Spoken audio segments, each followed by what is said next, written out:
मित्रांनो, मी माझ्या लहान काकासाठी मुलगी बघायला त्यांच्या सोबत गेलो. काकांचे वय जास्त असल्याने मलाच मुलगा समजून माझ्याकडे सगळे बघत होते. काकूचे वय खूप कमी होते.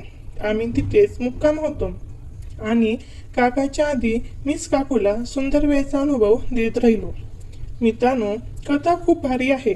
शेवटपर्यंत नक्की बघा. मित्रांनो, माझे नाव राहुल आहे.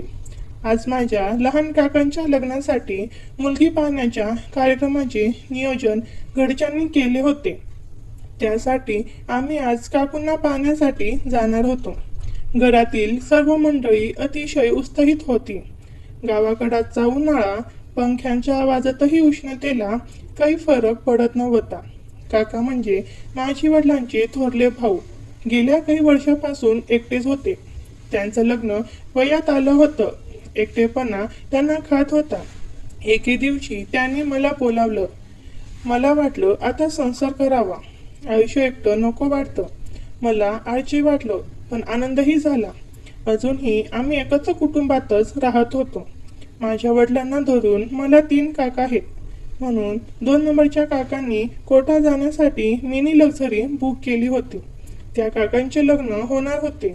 त्यांचे वय साधारण 31 वर्ष होते आणि काकूंचे वय 20 वर्ष होते. कोटा आणि आमच्या घराचे अंतर 5 तासांचे होते. म्हणून सकाळी 5 वाजता आम्ही घरातून निघालो होतो. मी आणि काका मागच्या सीटवर बसलेले होतो. काकांना लग्नाची अतिशय घाई लागली होती. म्हणून काका मला सांगू लागले, राहुल, हा प्रवास संपतच नाही. तुझ्या काकूंचं घर केव्हा येईल याचीच मी वाट पाहतोय. तेव्हा मी काकांना म्हणालो, येईल काका, घाई करू नका. शेवटी सकाळी 9 वाजता आम्ही काकूंच्या घरी येऊन पोहोचलो.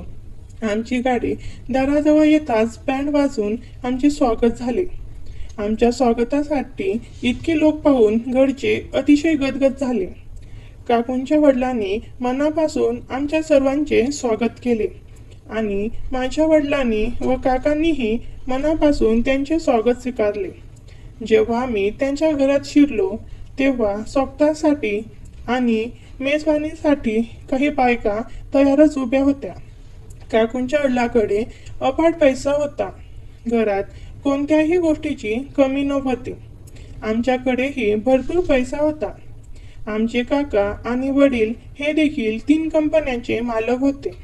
दोन्ही बाजू धनाढ्य असल्यामुळे हा संबंध जुळून आला होता.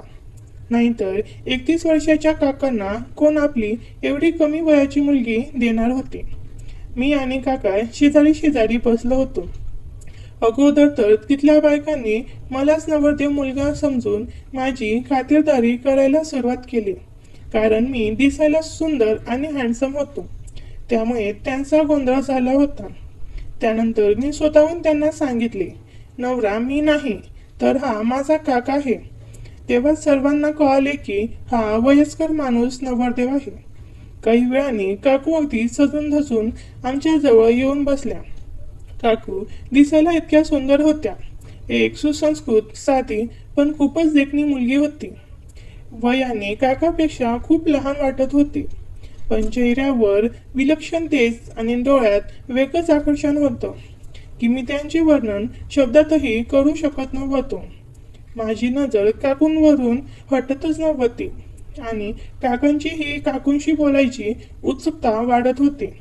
मी जेव्हा काकूकडे एकटक नजरेने पाहत होतो तेव्हा काकांनी त्यांच्या हाताची कोपर माझ्या शरीरावर आदवली आणि म्हणाले, राहुल, कशी आहे तुझी काकू? मी त्यावर काकांना म्हणालो, काका, काकू तर खूपच सुंदर आहे. तुम्हा दोघांची जोडी छान जुळेल. एवढं सांगून मी परत काकूंकडे पाहू लागलो. गप्पा रंगल्या, ओळखी वाढल्या. काकू खूप समजदार वाटल्या. पण माझं लक्ष त्यांच्या बोलण्यात कमी आणि नजरेत जास्त अडकलं. त्यांनी बोलता बोलता मधूनच माझ्याकडे पाहिलं. हसून थोडंसं खड्ड्यात मी गोंधळलो. काकू तिरकस नजरेने माझ्याकडे पाहत होत्या. तेवढ्यात काकूंच्या वडिलांनी मला आवाज दिला आणि विचारले, राहुल, आता तुझा अभ्यास कसा चालला आहे? त्यावर मी त्यांना म्हणालो, काका, आता मी इथे कोठ्याला अभ्यासासाठी येणार आहे. मी इंजिनिअरिंग करण्याचा विचार करतोय. त्यासाठी इथे 6 महिन्याचा कोचिंग कोर्ससाठी प्रवेश घेतला आहे. मी इथे भाड्याची खोली घेऊन राहणार आहे. त्यावर ते म्हणाले, मुला तू भाड्याची खोली कशाला घेणार? आमचं घर आहे. तू जेव्हा इच्छा असेल तेव्हा येऊ शकतो आणि इथे राहूनही तुझ्या कोचिंग क्लासला जाऊ शकतोस. हे घर तुझं समज. मी त्यावर म्हणालो, नाही काका, माझ्यामुळे तुम्हाला त्रास होईल. माझ्या कोचिंग क्लासच्या जवळच खोली पाहिजे. त्यावर ते काका म्हणाले, मुला इतकं बोलून तू आम्हाला परका समजलास. आता आपण एकाच कुटुंबाचे आहोत. आपण एकमेकांना मदत आणि सहाय्य करायला हवे. काकाचे हे बोलणे ऐकून माझ्या वडिलांना आणि काकांना खूप छान वाटले की आपल्यासाठी ती संधी मिळाली आहे. ते किती सहकार्यशील आणि प्रेमळ आहे. त्यांच्या बोलण्यावरूनच हे कळत होते. म्हणून वडिलांनीही मला त्यांच्या घरी राहण्याची परवानगी दिली. त्यावर मी त्या काकांना म्हणालो, ठीक आहे काका, मी इथूनच कोचिंग क्लाससाठी ये जा करेन. एवढं बोलून आम्ही सर्वांनी मिळून मुलगी पाहण्याच्या रस्म पूर्ण केल्या आणि जेवण करून दुपारी आम्ही आमच्या घरी परतलो. काकांना काकू खूप आवडले होत्या, म्हणून पूर्ण प्रवासात ते काकूबद्दलच माझ्याशी बोलत होते. 2 दिवसांनी मलाही कोट्याला परत जायचं होतं. त्यासाठी घरी पोचल्यानंतर मी माझ्या सामानाची पॅकिंग करायचे नियोजन केले. 6 महिन्यासाठी लागणारे सर्व सामान आणि कपडे मी पॅक करून बॅगमध्ये ठेवले. उद्या दुपारी मी आणि काका परत काकूंच्या घरी येण्यासाठी निघालो. काका मला सोडून दुसऱ्या दिवशी परत घरी येणार होते. तेव्हा मी काकांना म्हणालो, छान झालं काका, तुम्ही माझ्यासोबत आलात. तुमची काकूंसोबतही भेट होईल. त्यावर काका म्हणाले, अरे राहुल, यासाठी तर मी आलो आहे. त्या दिवशी सर्व पाहुण्यांमध्ये तुझ्या काकूसोबत माझी बोलणं झालंच नाही. आज कुठे रात्री जेवायला जाऊ तेव्हा तिच्याशी मनसोक्त गप्पा मारेल. त्यावर मी काकांना म्हणालो, अहो काका, तुम्ही तर काकूंना भेटण्यासाठी आतुर झाला आहात. रात्री 8 वाजता आम्ही काकूंच्या घरी पोहोचलो. काकूंच्या वडिलांनी आम्हा दोघांचे मनापासून स्वागत केले, पण काकांची नजर ही काकूंना शोधत होती. काही वेळ आम्ही पुढच्या हॉलमध्ये बसून गप्पा मारल्या.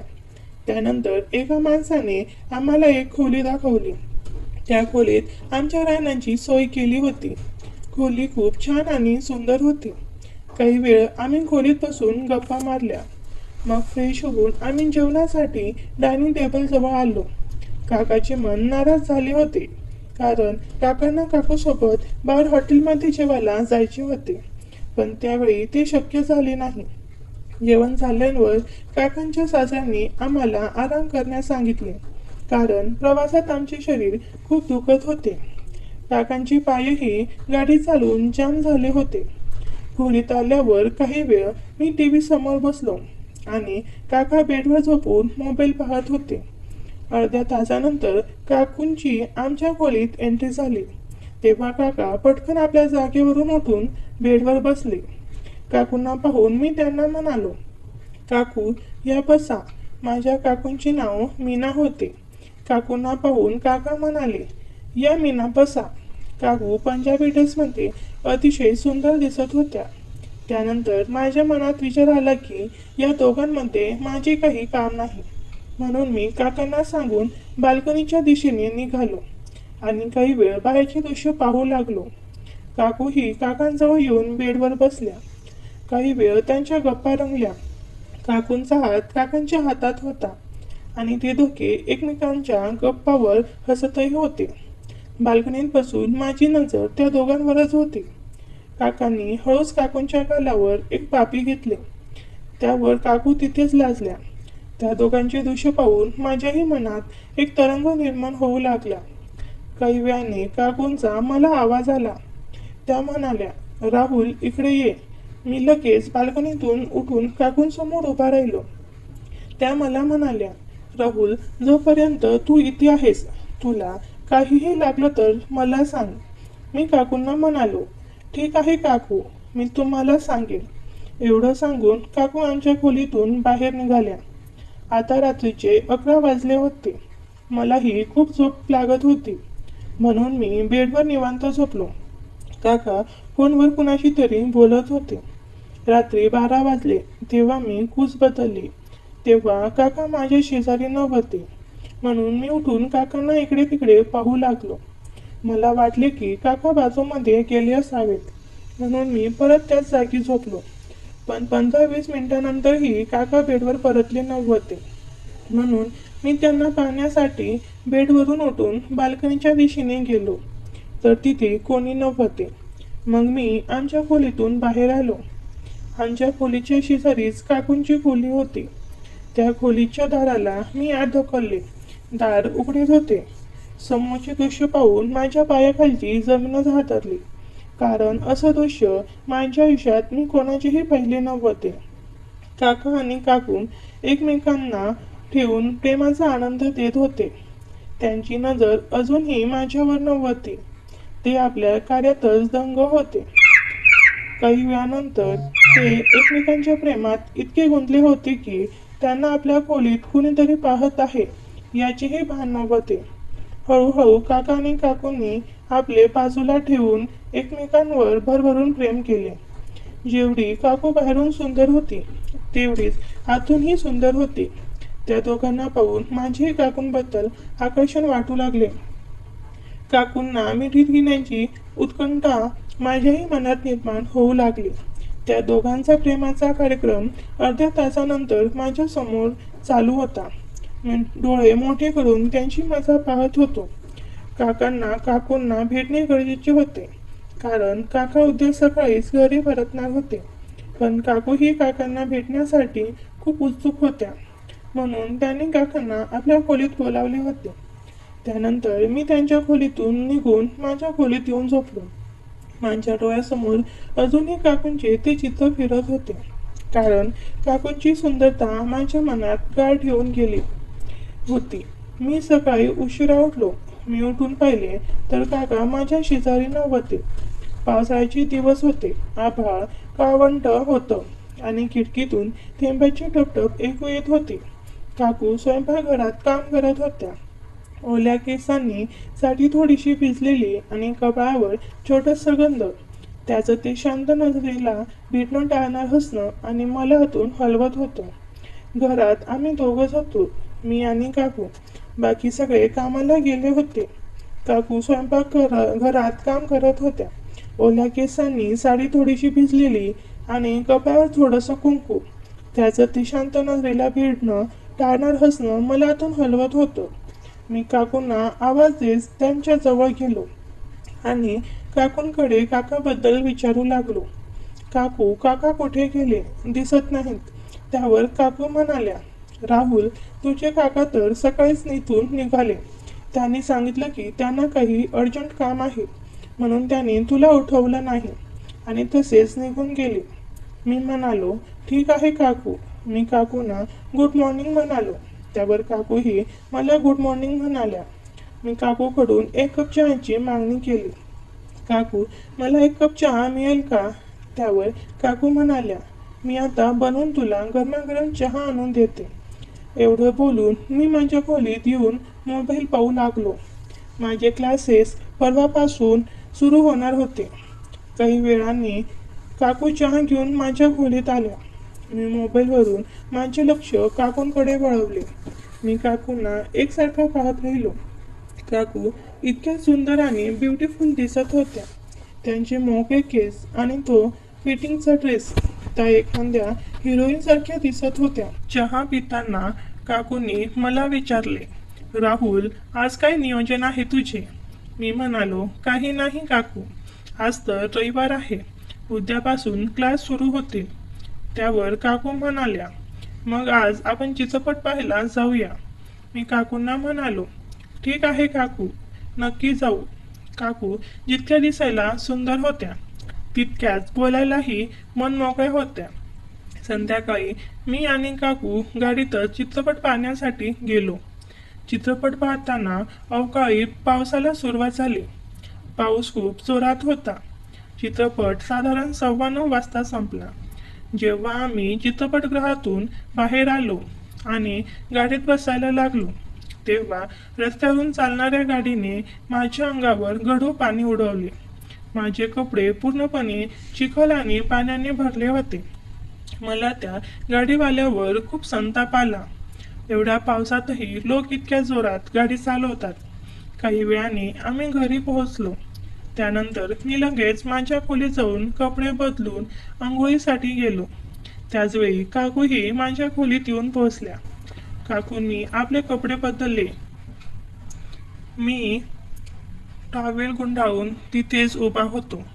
माझे घाण झालेले कपडे काकू उचलण्यासाठी खाली वाकल्या आणि अचानक माझे लक्ष काकूंच्या त्या ठिकाणी गेले.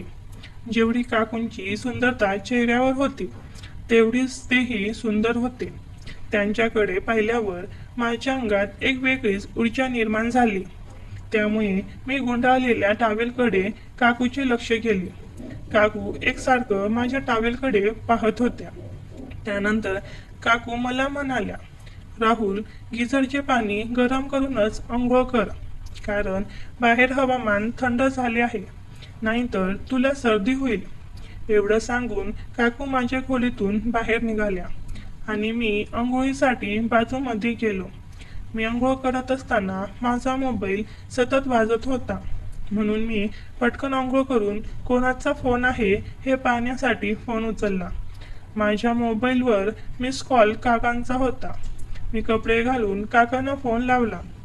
तेव्हा काका मला म्हणाले, अरे राहुल, मीनाचा फोन लागत नाहीये.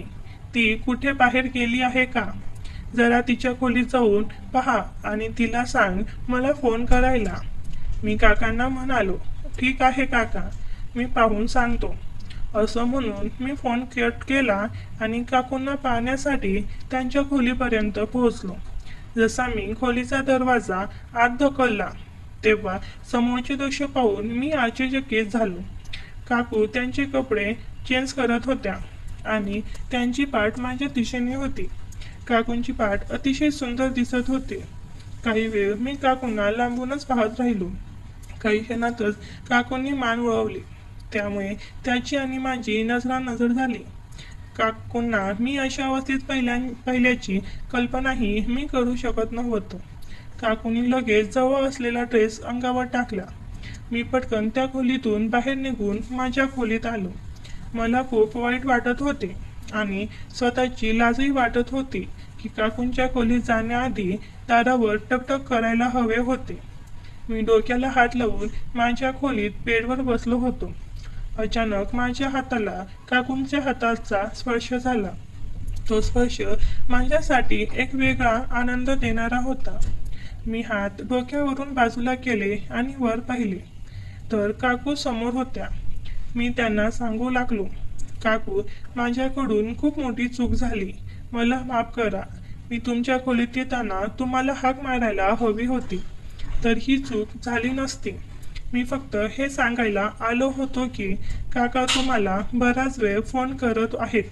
तुमचा फोन स्विच ऑफ येत होत आहे, म्हणून काकांनी माझ्या फोनवर फोन करून सांगितलं की काकूंना सांग माझ्याशी फोनवर बोलायला. काकू, अशी चूक माझ्याकडून पुन्हा कधीच होणार नाही. यापुढे मी तुमच्या खोलीत येताना एकतर हाक मारेन किंवा दार ठोठावेन. सॉरी काकू. असं म्हणून मी काकूची माफी मागितली. काकू एक शब्द न बोलता माझे दोन्ही हात त्यांच्या हातात घेऊन म्हणाल्या, अरे राहुल, यात रागवण्यासारखं काय आहे? सॉरीचा तर प्रश्नच येत नाही. माझा फोन स्विच ऑफ होता, म्हणून तुझ्या काकांनी तुझ्या मोबाईलवर फोन केला. मी त्यांच्याशी बोलते, पण तू या चाप मनावर घेऊ नकोस. जे झालं ते अपघात समजून विसरून जा. काकूंनी मला माफ केल्यामुळे माझ्या मनालाही खूप छान वाटू लागलं. काकूबद्दल माझ्या मनात आदर वाढला की काकू किती साधी आणि सरळ आहे. सर्व काही समजूनही त्यांनी मला माफ केले. नाहीतर दुसरी बाई त्यांच्या जागी असती तर तिने माझी इज्जतच घालवली असती. आता रात्रीचे 10 वाजले होते. घरात माझ्या आणि काकूंचे जेवण बाकी होते, कारण 9:15 वाजता मी चित्रपट पाहून आलो होतो. त्यानंतर मी अंघोळीत व्यस्त झालो, म्हणून काकूंनी मला जेवणासाठी हाक मारली. राहुल, ये, जेवण लावलं आहे. मी डायनिंग टेबलवर काकूंसमोरच जेवायला बसलो. पण अजूनही माझी हिंमत काकूकडे पाहायची नव्हती. काकू वारंवार माझ्याकडे पाहत होत्या. त्यावर काकू मला म्हणाल्या, राहुल, अजूनही माझ्यावर नाराज आहेस का? मी तुला सांगितलं ना, ती गोष्ट मनावर घेऊ नकोस. मी म्हणालो, नाही काकू, मला खूप वाईट वाटतंय. मी खरंच असं करायला नको होतं. मी पटकन जेवण आटपून माझ्या खोलीत आलो आणि बेडवर पडून मोबाईल पाहू लागलो. काही वेळाने काकू माझ्या खोलीत आल्या आणि एका पिशवीत काहीतरी सामान मला दाखवण्यासाठी आणलं. मला पाहून काकू म्हणाल्या, अरे राहुल, झोप लागली आहे का? मी काकूंना म्हणालो, नाही काकू, मी तसं पडलो होतो. सांगा ना, काही काम होतं का?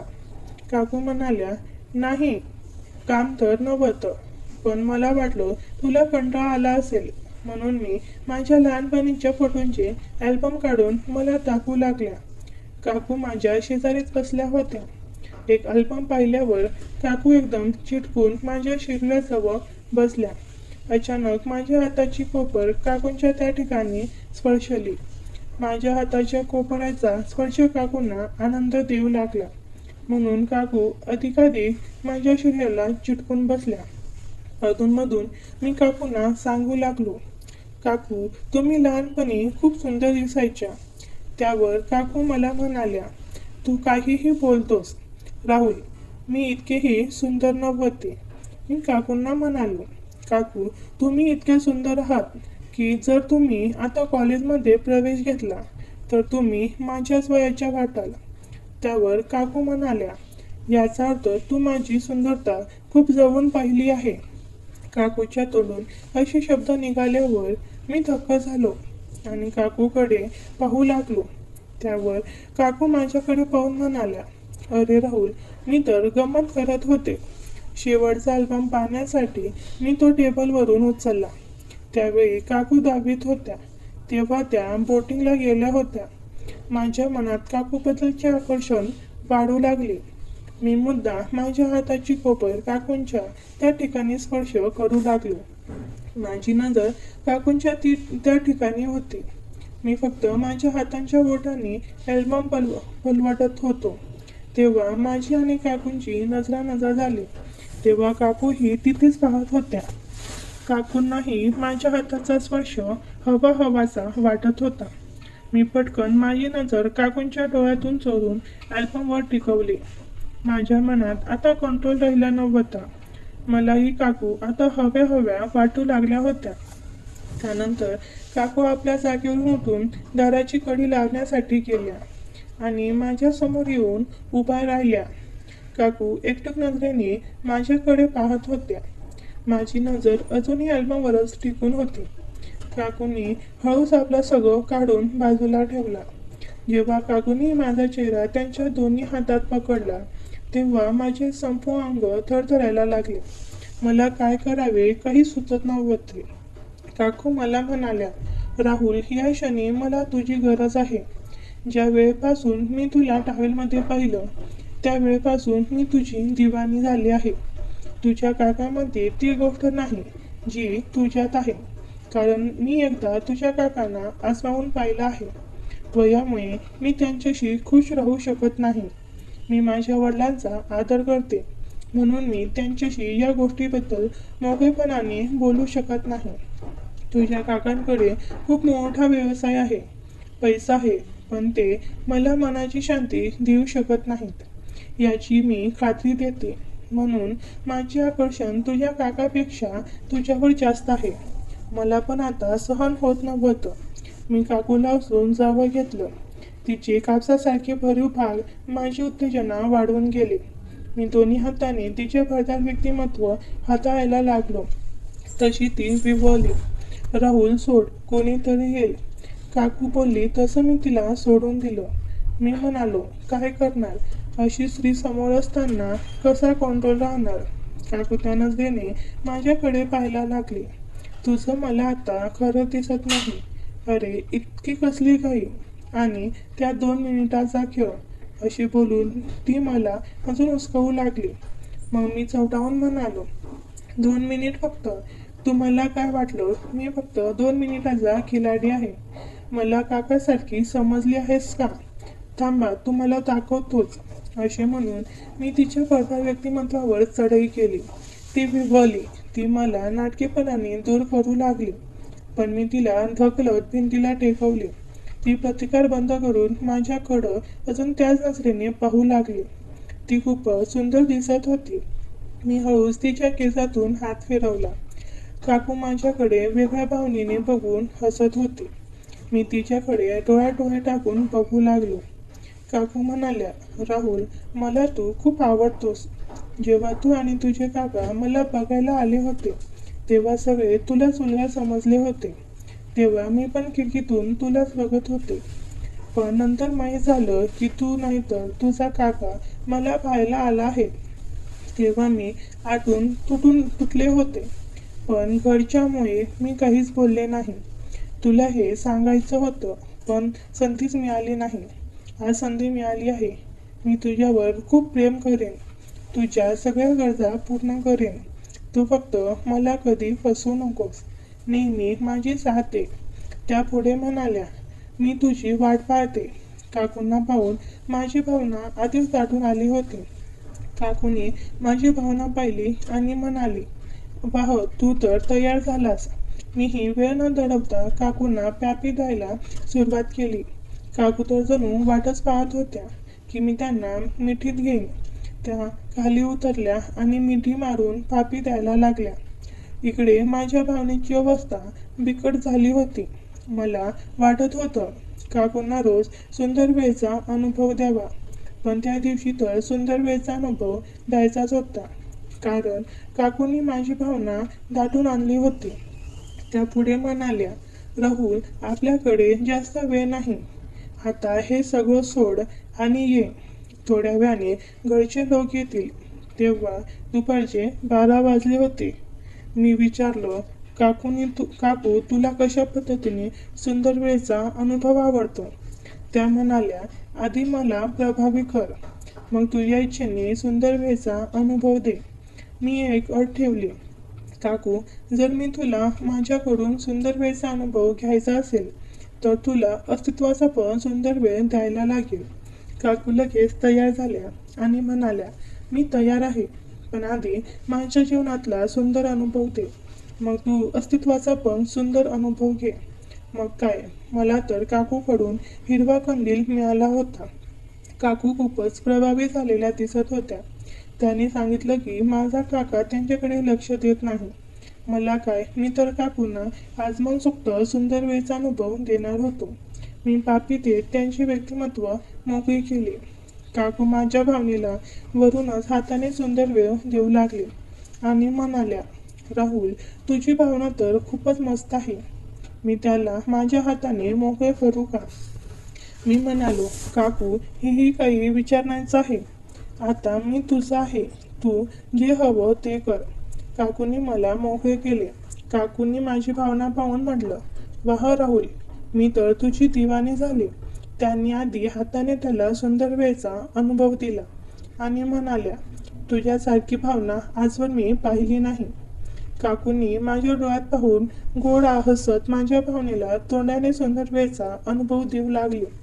5 मिनिटांनी मी म्हणालो, काकी, एकटी सुंदर अनुभव घेत राहणार का? मला पण सुंदर वेळचा अनुभव घेऊ दे. त्या म्हणाल्या, तुला कोणता सुंदर वेळचा अनुभव पाहिजे? मी म्हणालो, मला तुझ्या जीवनाचा तोंडाने सुंदर अनुभव घ्यायचा आहे. तुझ्या अस्तित्वाचा सुंदर अनुभव घ्यायचा आहे आणि तुझ्या व्यक्तिमत्वाचाही. हे ऐकून काकू खुश झाल्या आणि म्हणाल्या, आता नाही सहन होत. आता मला सुंदर वेळचा अनुभव दे. मी लगेच काकूंच्या जीवनात भावना टाकली. काकूच्या तोंडातून आई गं मेली असं निघालं.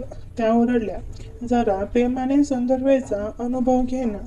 मी कुठे पळून जात आहे. मी भावनिक झालो आणि प्रेमाने सुंदर वेळचा अनुभव देऊ लागलो.